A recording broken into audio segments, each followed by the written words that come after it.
We're currently studying chapter by chapter, verse by verse, the Gospel of Matthew. Today, we're going to be walking through just about the entirety of chapter 16 minus the last verse. But this chapter continues the conflict in which Jesus had with the Pharisees and the other religious leaders. You can recall that time and time again, they're coming to him, clashing with him, questioning him, right? And so this continues that ongoing saga.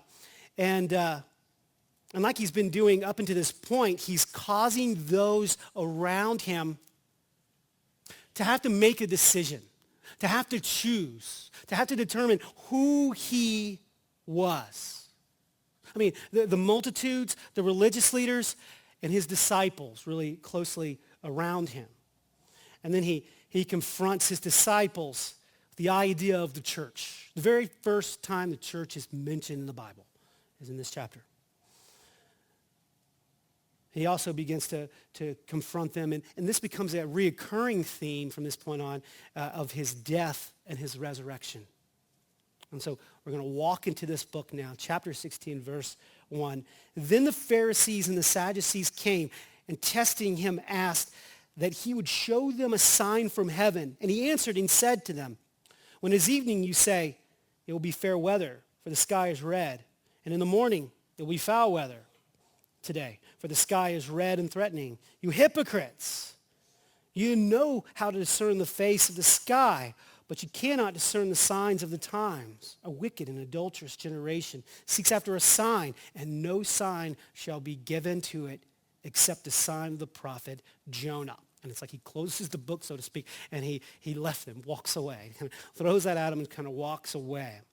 I mean, he's in the region of Magdala, which is on the western shore, western side of the Sea of Galilee, when he is confronted by the Pharisees and the Sadducees. You know, we've seen in the past the Pharisees and the scribes, but now we're seeing the Pharisees and the Sadducees are kind of together. And these guys are a highly unlikely team. Their working together showed a deep fear among the religious leaders and leaders that be in Israel at that time. The Sadducees and Pharisees were longtime enemies. And they differed in theology, they differed in philosophy, they differed in the society and how they viewed things. I mean, the Pharisees were very meticulous about the law, but they were also very meticulous about the traditions. So we talked about it a couple of weeks back, oral traditions that were passed on. They were really into the traditions. They were into the law. They believed in the afterlife. They believed in the resurrection. They believed in these sort of things. Whereas the Sadducees were kind of the liberals of the bunch, right? They didn't believe in the afterlife. They didn't believe in miracles. They didn't believe in angels. They didn't believe that you should kind of separate yourself from politics. They were very much involved with politics. The Pharisees didn't really want much to do with politics. It was just kind of the kingdom of God and kind of, you know, but they were wealthy at the same time. They were recognized by the people as priests. They were recognized as the people as religious leaders. And the Sadducees, they had more of an agenda. They wanted to kind of wield things. They were the aristocrats of the time. And so it behooved them to be in bed with Rome, or at least positioned in such a way that they could benefit from Rome, but also benefit from the people at the same time. They milked both systems, the Sadducees did. And so they were really kind of opposed to one another. It would be like today, when you turn on the news and you hear, hey, the Democrats and the Republicans have agreed on something. These days you're kind of like, well, turn that up, right? Did I just do that? We don't do that anymore, do we? Didn't even do that when I was little. Where did that come from? Turn that up. Turn up, whatever now. So, you know, but you know, you want to dial in, you want to pay attention. What are the Pharisees and the Sadducees agreeing to? What are the Republicans and Democrats agreeing to? Because it's either going to scare the crap out of you, or you're going to be like, wow, okay. Well, that's kind of what's going on. These guys are collaborating together. They're a team, and their common denominator, their common bond was that they didn't believe Jesus. They regarded him as a serious threat, right? And so they were collaborating in their effort. Now, you remember back in chapter 12, though, in verse 38, they asked Jesus the very same thing. You know, they were asking him for a sign, right? Just as they do here, teacher, we want to see a sign from you. They really didn't want to discover who Jesus was. They didn't want to kind of pull back the pages and really see who Jesus was, the amazing man of God he was, and possibly more. They really weren't concerned about that. He really didn't care about the miracles that were being done as he's feeding the multitudes, feeding the hungry, healing the sick. He was doing some amazing things. They really didn't care about those miracles. They really were more concerned with, miracles like we see Elijah doing in 1 Kings. It's really what they wanted to see. Elijah in 1 Kings, you see how a couple different times that he called fire down from heaven. He was like the early combat controller, right? Called fire down from heaven. And he would lit up the Baal worshipers, right? That's what they kind of wanted to see. That's what they want to see, this miracle from, because it would benefit them, right? As the leaders of who were being ruled by this tyrannical, by this government over them, oppressive government over them. It would benefit them. It wouldn't, And so that's kind of what they were wanting to see. But even more of that, let's go a little deeper here and why they were wanting to see other miracles than what he had been given. Tradition taught them that a sign on the earth could be counterfeited by the devil. Right? But signs from heaven coming from the sky were assumed to be from God. This was kind of the tradition. But Jesus, he knows their heart. He knows that they don't really want to believe. They don't want to know him and get to know him. And so he gives them this. He says, for as Jonah was 3 days and 3 nights in the belly of the great fish, so will the Son of Man be 3 days and 3 nights in the heart of the earth, right? I mean, this is what he said back in chapter 12. This is what he's alluding to here. The sign of Jonah. That was the sign of Jonah. He was swallowed up by a whale. 3 days later, he was regurgitated up on the beach, right? It was kind of a foreshadow, a type of Jesus who would die and 3 days later be risen again. Although he didn't really die, he just had some fish stomach acids or whatever. But yet, it was a sign that Jesus would go into the grave in 3 days and be risen again. He was disturbed with them. He was disgusted with these religious leaders. They could predict the weather. Just a common analogy, just a common metaphor, common idea of the day. We have it today. The older folks we have. We have AccuWeather or whatever, so we just kind of do that. But in the old days, and some of you may know grandparents who were like that. They could see what was going on tomorrow, the weather. They could look at the night. They could walk outside and go, oh yeah, the wind's coming from this way. The clouds are doing that. Yeah, we got some weather coming, right? They have that kind of thing going on. They can predict. We're amateur meteorologists living here in Florida. Cold fronts come through. Right? When the storm clouds or a long line of storm clouds coming through, pushing through, especially in the fall, through the spring, you see those long line, and all of a sudden it gets crazy wind and storms, and they pass through, this line passes through, and then you could pretty much say, you know what, tomorrow it's going to be clear. Tomorrow it's going to be cool and clear. The wind's going to shift. It's going to become straight out of the northwest. That's typically what happens. And then it's going to be cool and clear tomorrow.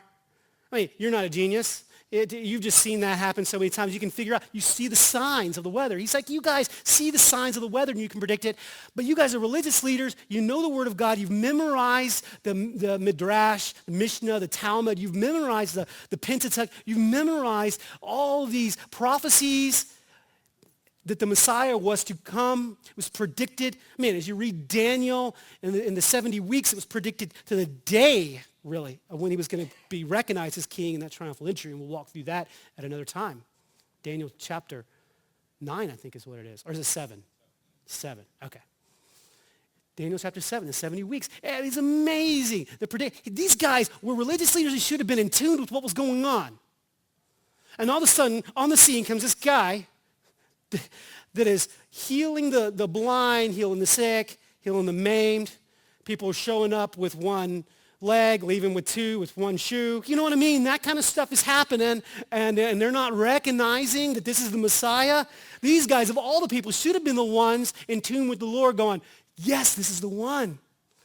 See, they were so into their own self, into their own motivation, to what they can gain from the people, to their own hearts, and he was disturbed with them.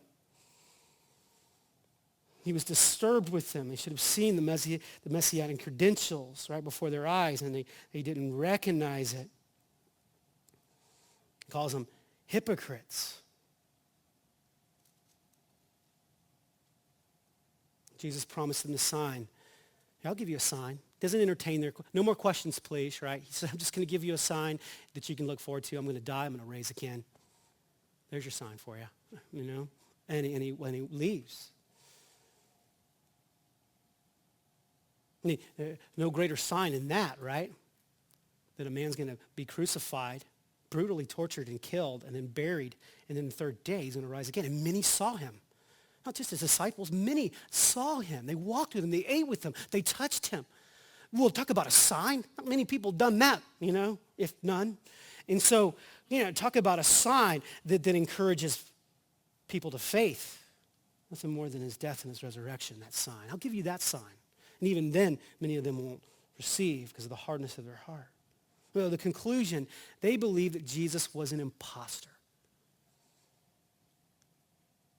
And Jesus, he doesn't entertain it anymore. He just kind of gives it to them. I think there's a couple more engagements in this book, but for the most part, you know, he's whatever, doesn't entertain their argument. Doesn't try to justify anymore, right? He just departs. We're told by Mark that he's going to the other side of the Sea of Galilee, to the northeast side. As we continue on in verse 5, we read that now when his disciples had come to the other side, they had forgotten to take bread. And then Jesus said to them, take heed and beware of the leaven of the Pharisees and the Sadducees. And they reasoned among themselves, saying, it's because we've forgotten to take bread. But Jesus, being aware of it, said to them, oh, you of little faith, why do you reason among yourselves because you have brought no bread? Do you not yet understand or remember the 5 loaves of the 5,000? How many baskets you took home? I added home, but. And then nor the 7 loaves of the 4,000, how many large baskets you took up? How is it you do not understand that I did not speak to you concerning bread, but to be aware of the leaven of the Pharisees and the Sadducees? It says, verse 12, that they understood that he did not tell them to beware of the leaven of the bread, but of the doctrine of the Pharisees and the Sadducees. Mark again tells us they crisscrossed, they've left, they've gone back from Magdala over to the northeast side of the Sea of Galilee, and they're kind of zigzagging back and forth if you've been tracking with us.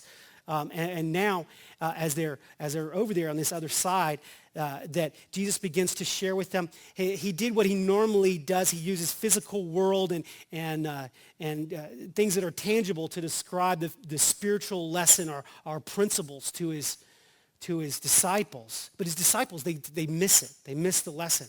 You know, they're like, well, what's wrong with the leaven, you know? They're like, well, he must be talking about us not having any food. I mean, they must be talking about we didn't bring enough bread with us, you know? They just miss it right over their heads. We'd probably be the same, I would imagine, in a lot of these things that Jesus said. But they miss. There's nothing wrong with leaven. Right? It's perfectly okay to eat. It's basically a type of something that's wrong, type of sin, because it's rotten breakdown. If you look at the entropy process, things breaking down, falling apart. It's kind of like that. But in bread, all it does is as the gas begins to try to escape, it expands the wheat. It expands the bread up as the gas expands. It just adds air to something that is more filled, more sustained if you had it without the yeast. But nothing really bad in and of itself. That's not the point. They're gravitating to the physical and not to the spiritual lesson. The fact that it's a corrupting agent that spreads throughout. It had attributes that was a perfect type of sin and corruption, and something to watch out for throughout Scripture. And we've talked about that in weeks past. Why it was ever used as a type of sin and corruption. And Jesus, he's stressing the importance of being on guard. Not against the physical leaven, but what was being propagated, what was being spread by the religious leaders. Their doctrine. These guys were rationalists and rationalizing away miracles. That was the Sadducees, right? There's no miracle, there's no afterlife, there's no angels. They were just rationalizing everything. I mean, we don't see that today, do we? They were the rationalizing leaders amongst them. There's no miracles really. That was one side. And then the other, the Pharisees, these guys were hypocrites. They were boasting on the things of the Lord. Oh, they were wearing the gowns and wearing the preacher outfits, had the platforms to speak, all about spiritual things. But really, what they were all about is themselves. What they're all about is how they can gain from the people. And these religious leaders, these Pharisees, were gaining from the people. They weren't just gaining finances in the temple and exchanges of monies and stuff. They weren't just milking and fleecing the people financially, but they were fleecing the people for their own power, putting themselves above everyone else. On the outside, they were spiritual leaders. On the inside, they didn't even really believe God. They weren't even trusting the Lord. They had a mask, which is the word we get hypocrite from. They were living just like the world in their heart. And outwardly, they were living spiritual so that for the gain. Man, this is so true today. I look at it. I look at pastors today. No wonder we try to get away from what looks like a church today. You ever thought about that? Because it's... us pastors have done such a miserable job. It's a terrible job. It caused misery with the people. We have great shows and radio stations and great platforms, again, to speak, and beautiful stained glass buildings and beautiful things, but yet we live just like the people. We compromise in that regard, or we put ourselves above everyone else.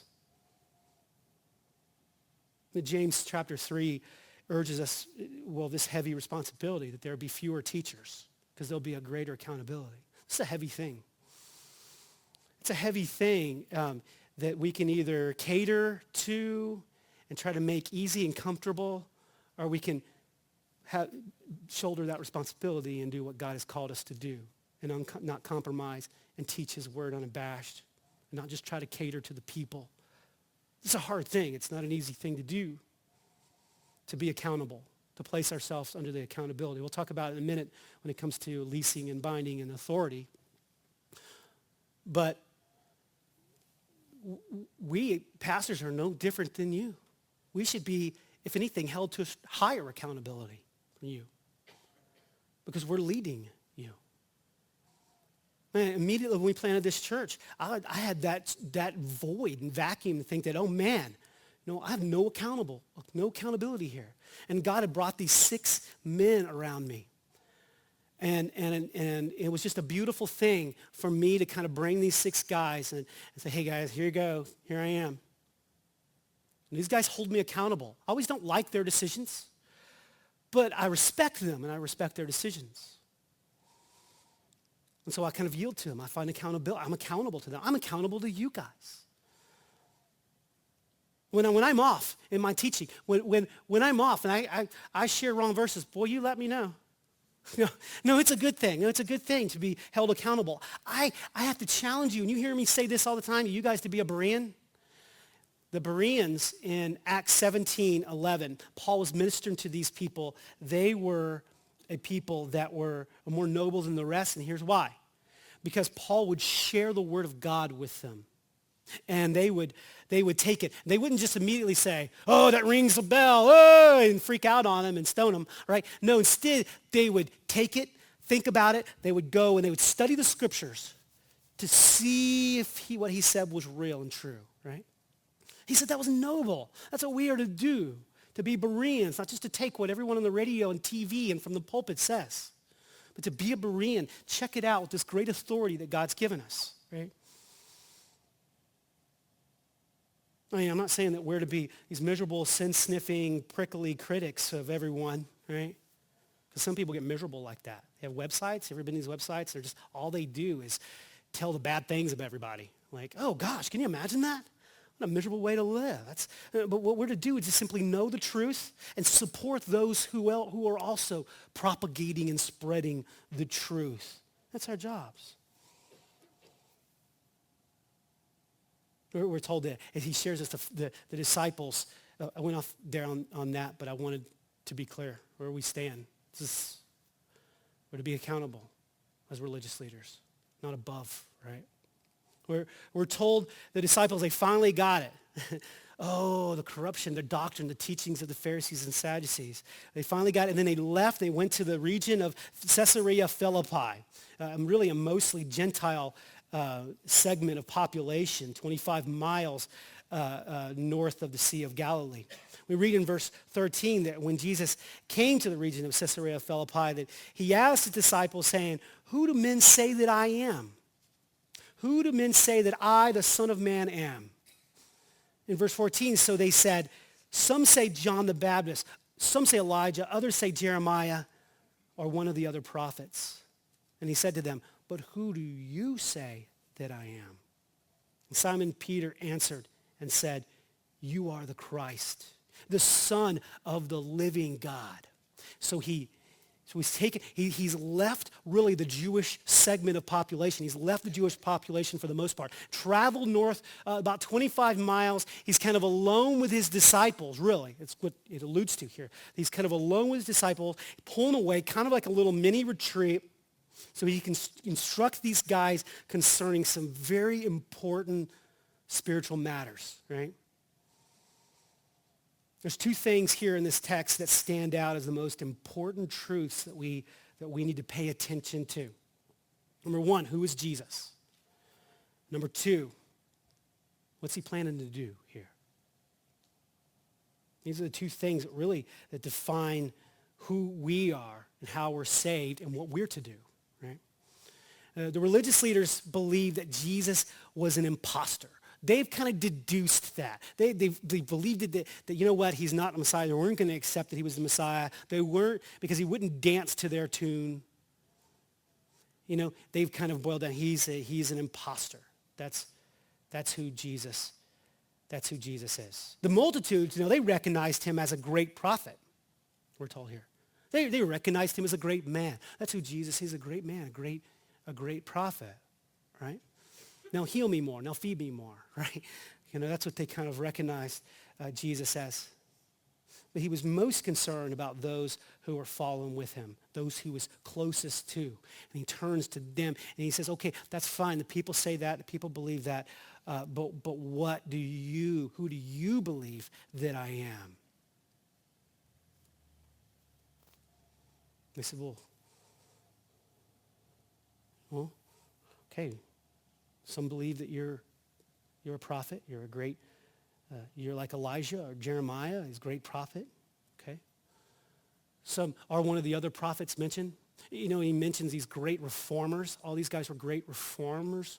They challenged the status quo. They challenged the spiritual leaders. They confronted them. All of these guys did. Elijah did. Jeremiah did. Right?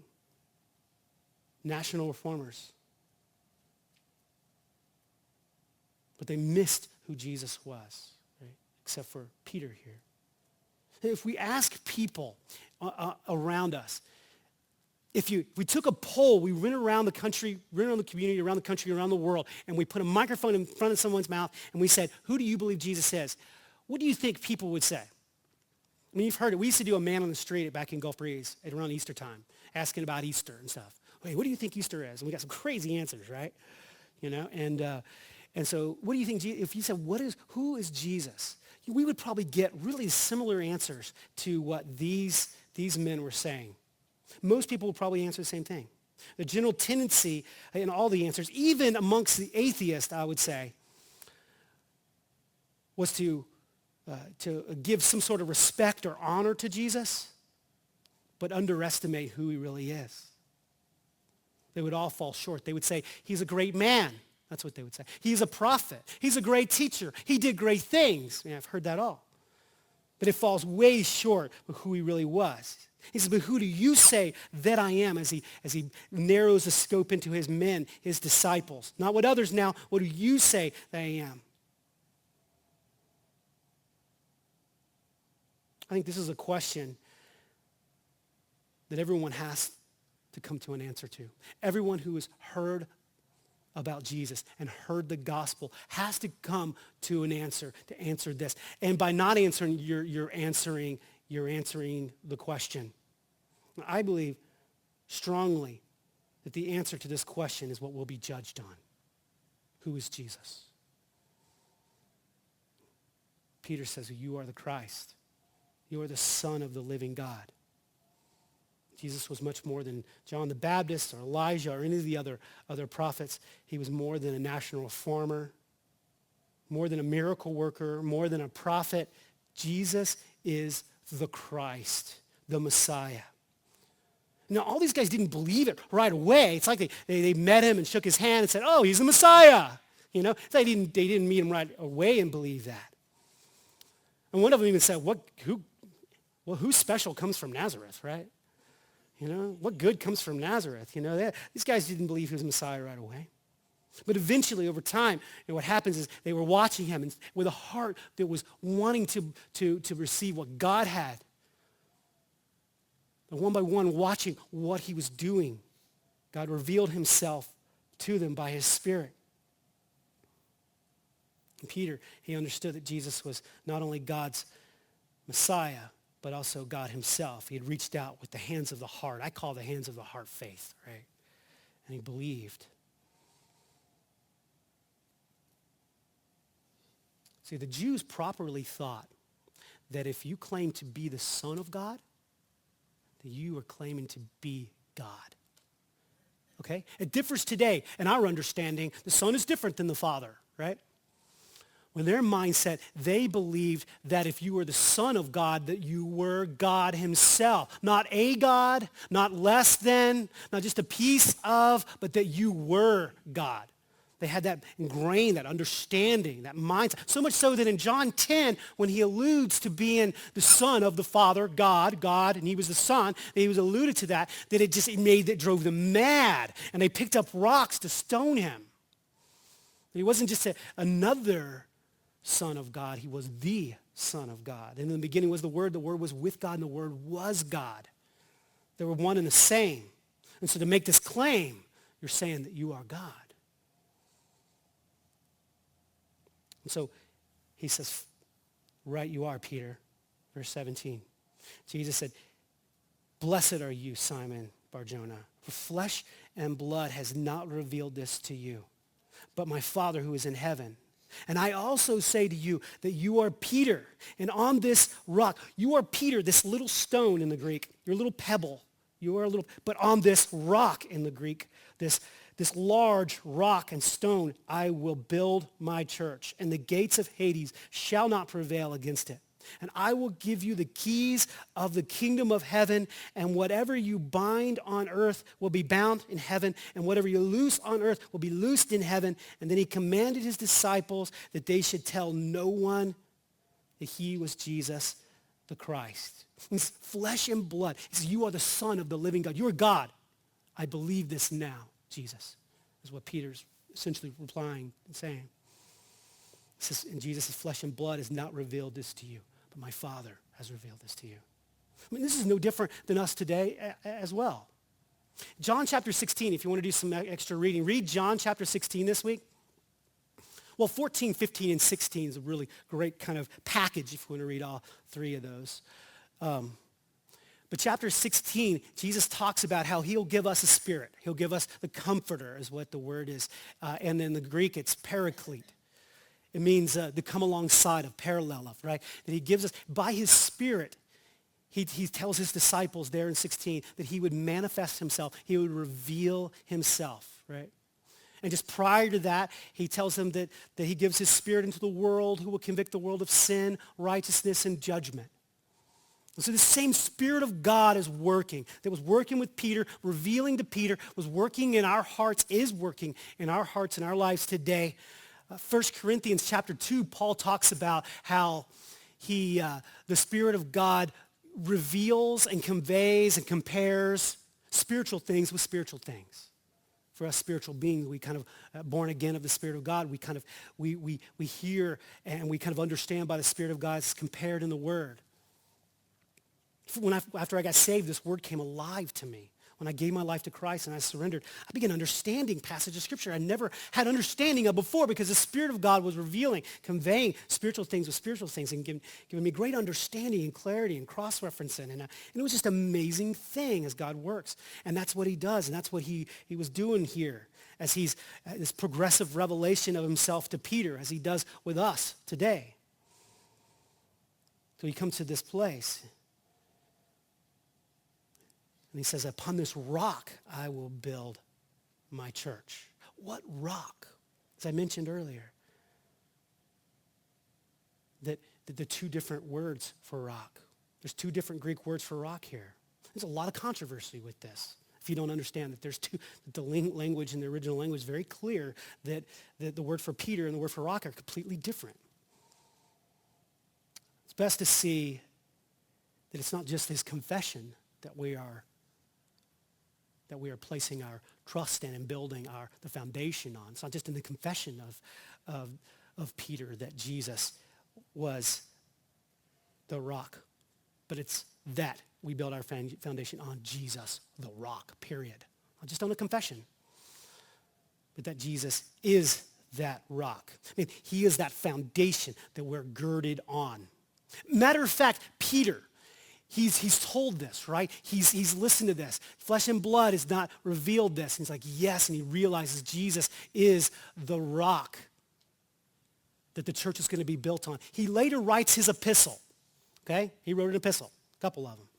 He later writes in 1 Peter chapter 2, verse 4, and I believe he was referring to this very moment when Jesus gave him such illumination or revelation, if you will. He says in chapter 2, verse 4 of 1 Peter, coming to him as to a living stone, rejected indeed by men, but chosen by God and precious. He's essentially saying he is the precious rock. Jesus is that precious rock in which the church is built upon. You know, this is the first mention of the church in the Bible. Some people teach the church was in the Old Testament. It's not.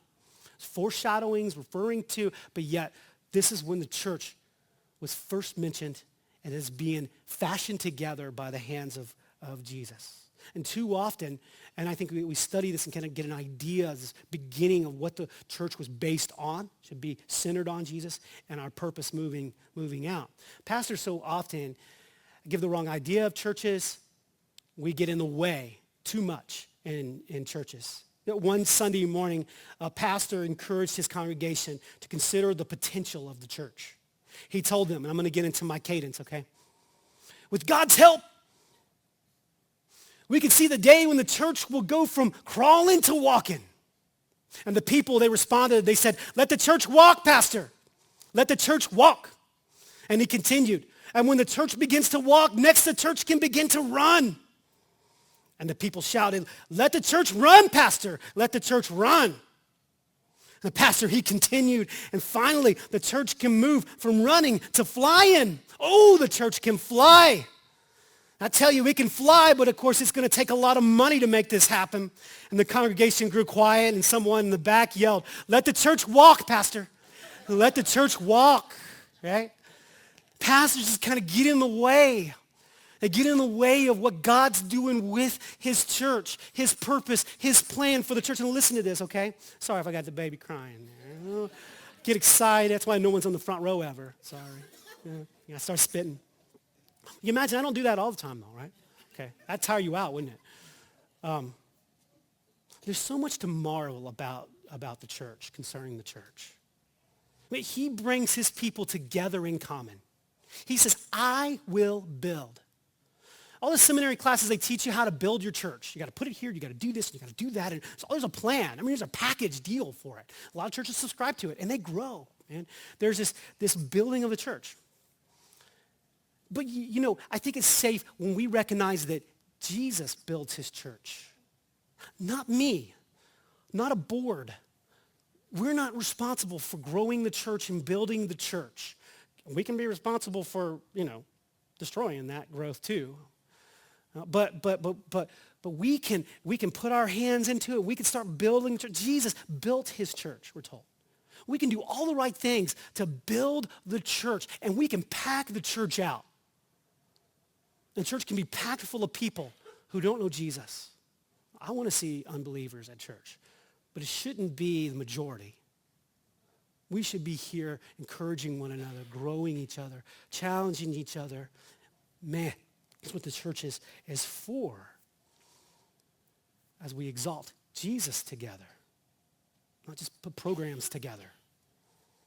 He's the one who's responsible for that. Now, you guys got to hold me accountable, And I got to hold you accountable to that as we move forth as a new church. That we recognize he's the one. I get in the way. I want to do it. And then I take responsibility for it too seriously. You can pray for me for that, right? He's the one who builds his church. And he builds it on the rock. He builds it. He says he built it on the rock. It's not on social programs. It's not on feeding the poor. It's not on helping the environment. It's not on all these programs. Those may be nice things to do and to be a part of. But the church should be based on the rock, on Jesus Christ, him crucified and resurrected. He builds the church and he claims us. It's his church. I don't know if I would claim us. I mean, I don't. I look at the church sometimes and I'm like, oh my gosh, Jesus, you sure you want to claim us? We recognize that, and you read the book of Revelation, that first chapter, that, that's a report card, the first couple of chapters. It's chapters 2 and 3. It's a report card to the 7 churches. It ain't good. It's like D's and F's, right? It's like not good, You read those like, ooh, he doesn't disclaim them. Instead, what he says, he gives a precursor to the entire book and says, here, and then we see Jesus who talks about the Son of God walking between. He's in the midst of the 7 golden lampstands, which was the church, we're told. They identify that for us. He was in the midst of he was in the midst of those 7 churches. Even though they had D and F scores, he was in the midst doing his work.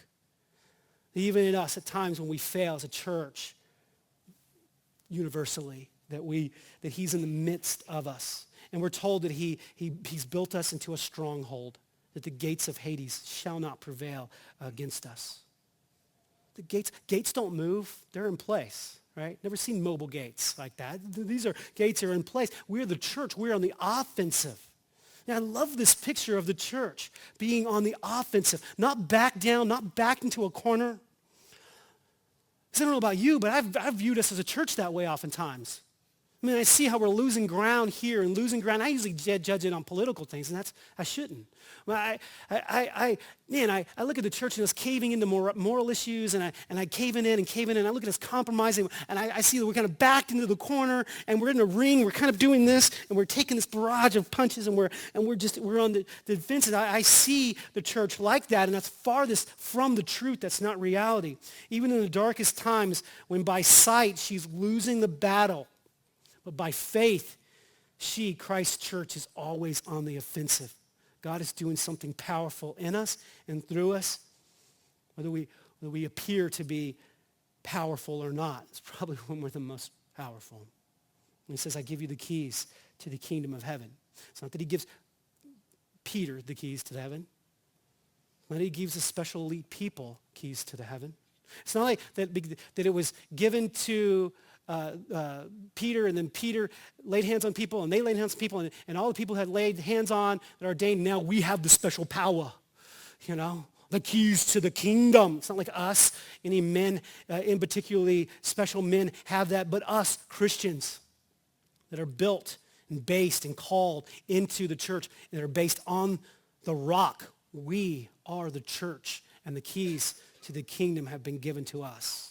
And it's binding and loosing. We're going to talk about this a little further in chapter 18, a couple of weeks. We'll talk about church discipline. We'll expound on this a little more, about loosing and binding, because I could do whole messages on just this, and I know you don't want me to because you're hungry. But this binding and loosing is not a picture of heaven doing our bidding,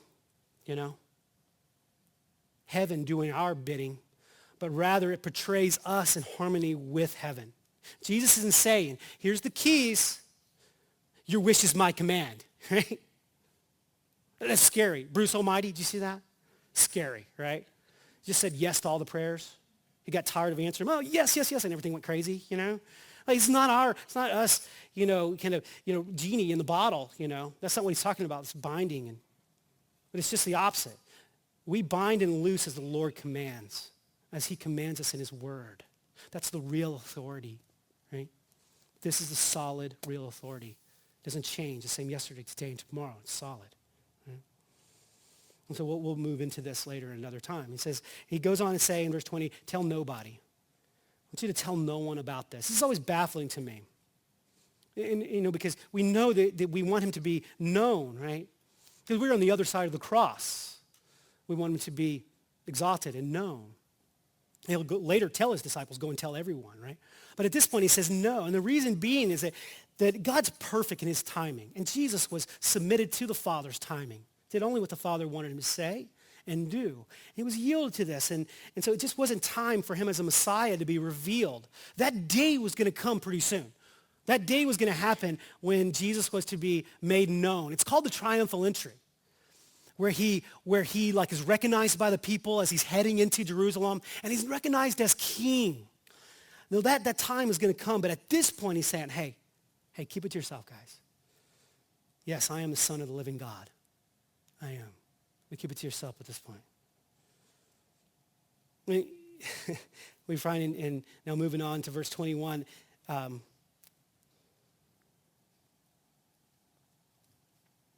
then Jesus said to his disciples, did I skip a whole bunch? Okay, good, thank you. I get to going up here, and sometimes after second service, first service really throws me off. Did you learn that last week, Mark? It's pretty interesting. First and second service. Did I say this already? That was first service. Oh, okay. When I start doing that, someone yell, help him, Jesus. Let it walk. No, you're probably saying let it run right now. Let it run.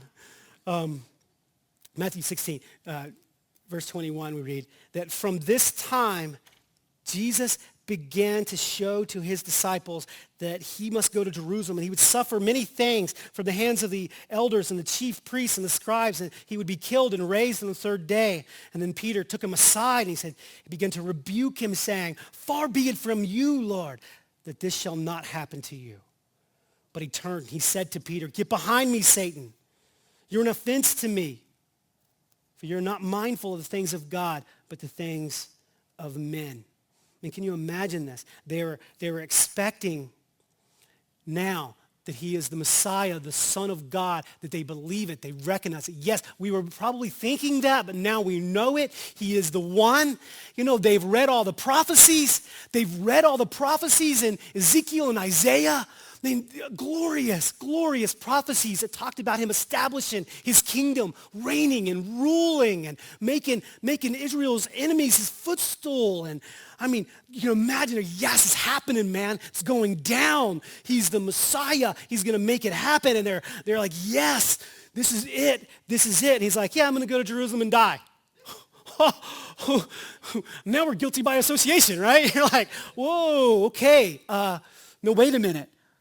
Well, you guys, they were good Jewish boys here. They knew the prophecies. I mean, they read Isaiah 53 and all the Psalms that alluded to his crucifixion, his death in a brutal way. They knew the suffering servant. I mean, you read modern Jews will say, no, we never believed the Messiah was to go and do this and do that. Wrong. If you read their midrash, which is like their commentaries on teachings, early rabbis believed that that the Messiah was going to be a suffering servant. Yeah, believe that, right? And so it's just not convenient for them to believe it now. But they did believe that until the time that Jesus came. And so they knew these. It's like when we read the book of Revelation. That's kind of on my heart right now, I guess, right? We read the book of Revelation. When I ask you about it, have you read the book of Revelation, what do you say? Oh, yeah, man, doom and gloom, right? Like, whoa, bowl judgments and trumpets and seals and hellfire and brimstone and yikes, That's what you kind of get from the book of Revelation. But do you also not remember God's grace throughout the book, his mercy throughout the book? Do you not realize that in the midst of a crazy upheaval of a world, he has handpicked 144,000 spiritual Rambos? Man, who are going to go do an amazing work for him? That he's preserved them. His grace is throughout the whole thing. His mercy is throughout the whole book, right? He didn't destroy it all. It took a long time to destroy it all, right?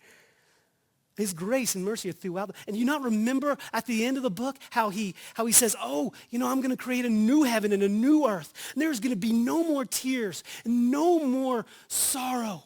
When we lose our loved ones, there'll be no more of that tears and sorrow. Do you remember that in that book? Oh, there'll be no need for a son, S-U-N, because there'll be an S-O-N, right? I mean, that is just such a glorious things in that book, but we don't remember any of that because all we can remember is the bad. It's like the opposite's happening here. They see all the good things about the Messiah coming, and they don't see the bad things. You don't want to gravitate to those things, right?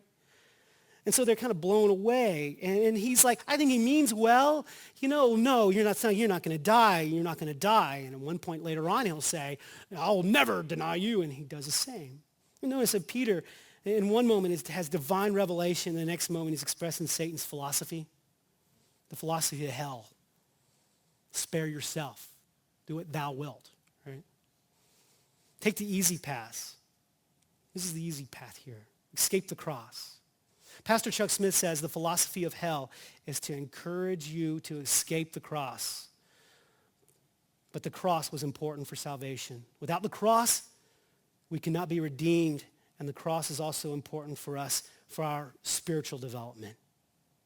When Jesus continues this thought regarding the cross as he's directed to his disciples and to us in this last passage. And then Jesus said to his disciples, if anyone desires to come after me, verse 24, let him deny himself and take up his cross and follow me. For whoever desires to save his life will lose it, and whoever loses his life for my sake will find it. For what profit is it if a man if he gains the whole world and loses his own soul? Or what will a man give in exchange for his soul? For the Son of Man will come in his glory, the glory of the Father, with his angels, and then he will reward each according to his works. Now, every day, we like Jesus, his disciples, must take a stand. And we have to decide. We have to decide personally who Jesus is. Determine that we want to be with him for his purpose and follow him regardless of the obstacles. I mean, the greatest obstacles that we have really aren't on the outside, not a man outside opposing us, obstructing us in our faith. It's really our own pre-Christ heart and mind. That old man, that old way of thinking before I was a Christian, that old heart, those old attitudes that caused the greatest damage to my faith. As I mentioned before, I mentioned again, we are the greatest God that we bow down to. We are the greatest God that we bow down to, that we listen to and cater to. Self-motivation, self-adoration, self-starting, self-sustaining, and self-preserving are the dangerous tendencies that Jesus warns his disciples and he warns us about. He says, if anyone desires to come after me, let him deny himself, take up his cross, and follow me. I have to choose this daily, to give up the temporary self-pleasures for the eternal pleasures in Christ, which we get to really amazingly experience before eternity. The missionary Jim Elliot, I've quoted this several times, you're going to know it before the end of the year. Jim Elliot said this, he is no fool who gives what he cannot keep to gain that which he cannot lose. So true. For the Son of Man will come in all his glory with his Father and his angels, and he will reward each of us according to his own works. And don't you love that the Lord knows that we're incentive-driven beings? Right? We're not always that good at walking through disciplines and keeping disciplines, but for the sake of disciplines. But we all love rewards. That's why your wallet's full of reward cards, if you're denying me here. Right? I think I have one. Pretty soon they just gave up. Just give me your number, Well, Paul will go on in more depth, and another passage you can read this week is 2 Corinthians chapter 5. He will go in more depth of this reward system, this judgment system. It's different than the judgment, white seat throned judgment that we'll see at the end of Revelation, where every man will be judged on really what they decided to believe Jesus was, who he was. That's what that judgment's about. But this Bema seat judgment's a reward judgment. It's one that we will be judged according to our faith and how we walked. Not in punishment or discipline after, but rather rewarded. It's like a judgment seat after a race, how you get rewarded to how you performed. And that's something we get to look forward to as Christians. as we trust the Lord, know this, that he knows what you're going through and he knows what you're suffering right now. He knows what's coming against you like a flood. He loves you so immensely. He has such a beautiful plan for you. Beautiful plan for you.